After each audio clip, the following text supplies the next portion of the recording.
Thanks for tuning in once again. This is just a quick video regarding comments and I think some good ways to go about the comments section. I like what's going on in my channel. It's been around since January of 2018 and about 54 videos, and about 6 months later, 5.5, 6 months later, about 328 subscribers.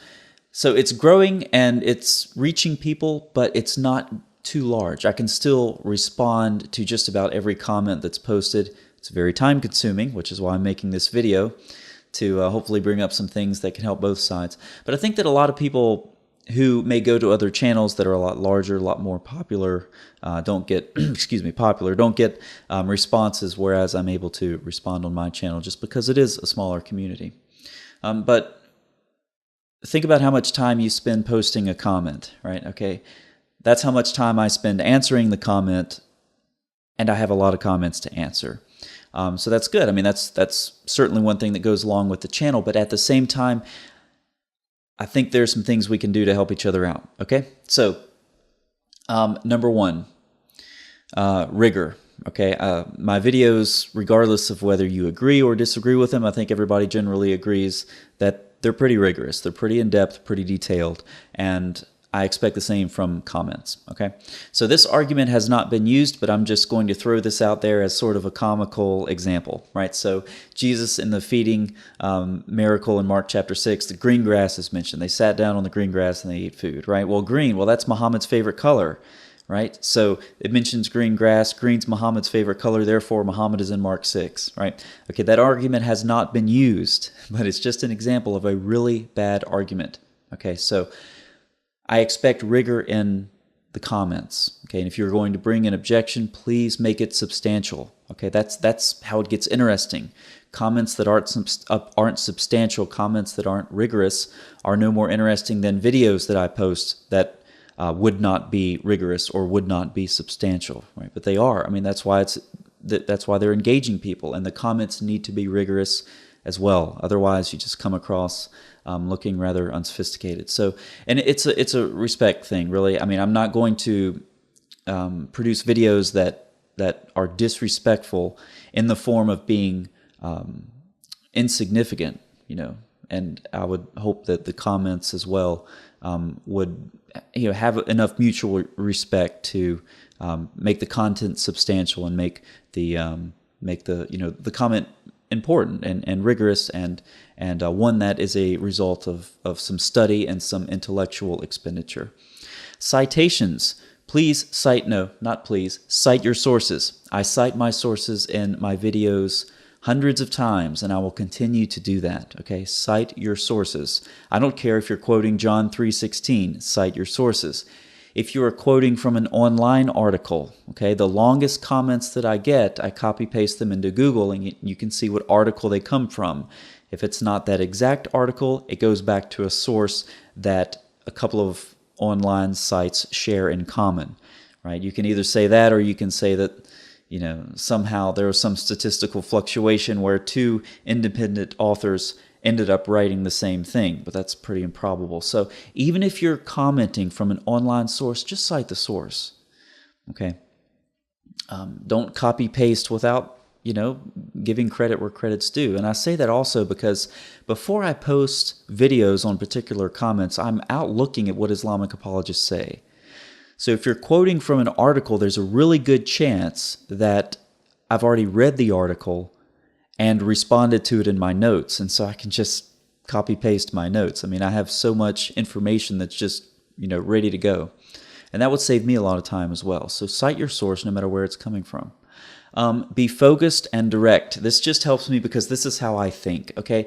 If I am advancing argument A, and I'm using argument in a technical sense, right? A perspective, a particular, you know, thesis. If I'm advancing argument A and somebody responds B, C, D, E, F, G, that has no effect on me whatsoever. It's just the way I think. I'm very focused. So if I advance argument A, I expect a response to argument A, not B, not C, not D. And if you respond with your argument A, I will respond with a response that directly engages with your comment. Okay, so I'm very focused, very narrow a very narrow scope on a lot of my topics. My topics they're not very wide. They're very narrow, focused, and very thorough in specific areas.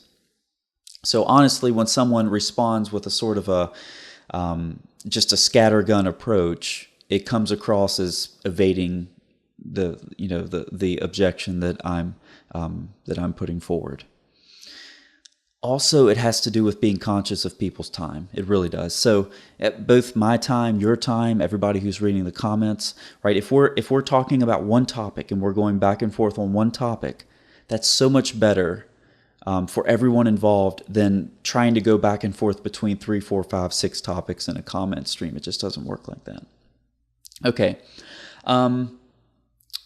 Don't just say things, prove it. Okay, and a perfect example of this is corruption. It is a reflex for Muslims to say the Bible is corrupted. It's a reflex, right? Just like when a doctor, hits your knee, checks your reflex, the leg goes out, the comment comes out.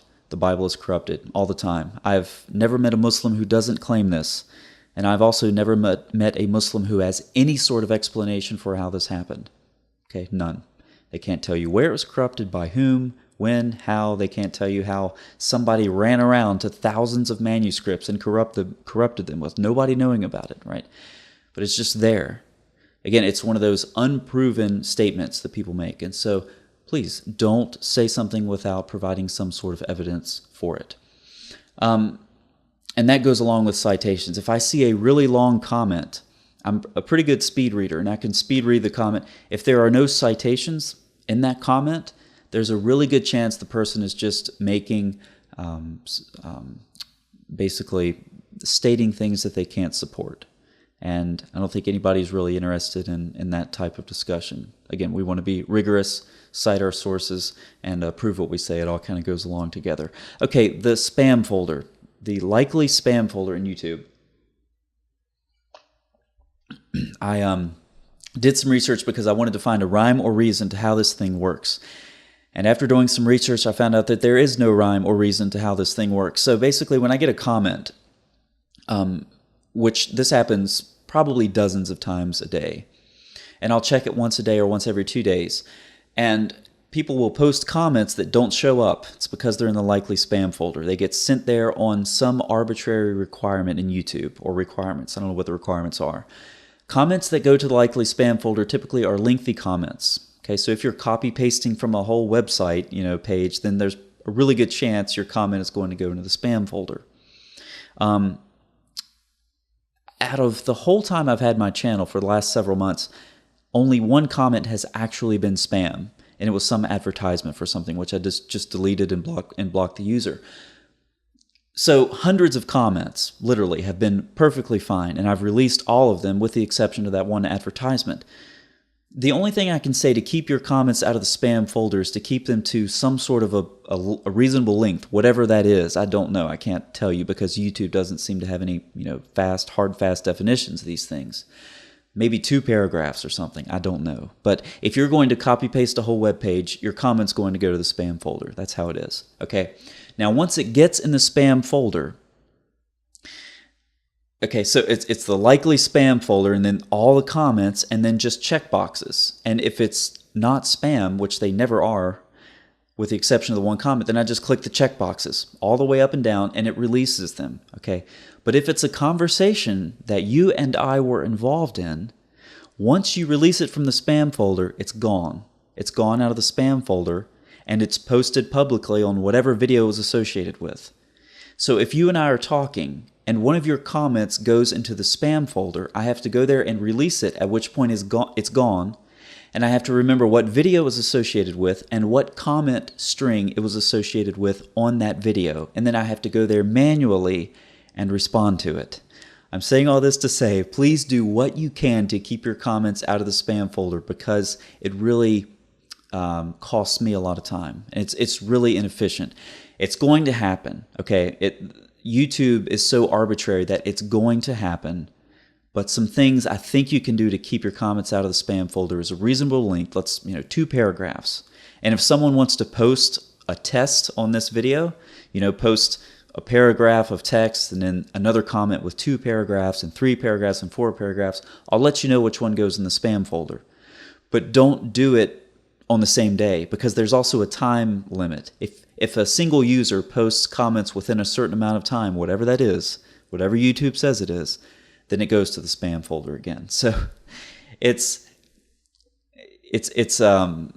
can't give you a way to keep your comments out of the spam folder, and yet I'm asking you to keep your comments out of the spam folder. So I realize, it's a YouTube, gray area, but maybe keeping your comments to 2 paragraphs or 3 paragraphs will at least put a stop to some of that. So that's about it. People in the comments section on my videos debates get passionate. People are passionate about their beliefs, and that's good. But everybody's respectful and engaging with each other, as far as I can tell, in a very civil way, and that's great. So I hope that continues.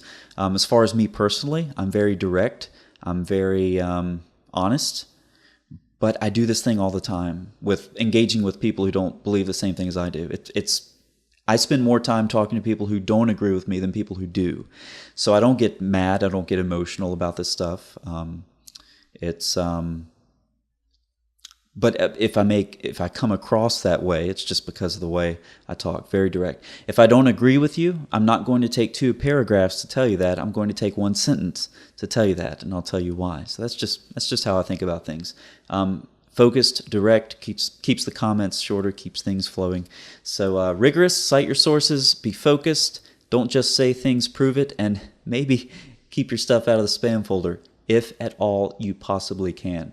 So to everybody who's subscribed and to everybody who are regulars on my channel, definitely appreciate you. I know a lot of you by name, and I like to see your names in the comment section, and certainly enjoying the channel, and hope everybody else is. And I guess that's about it. So I'll see you soon. Thanks for watching.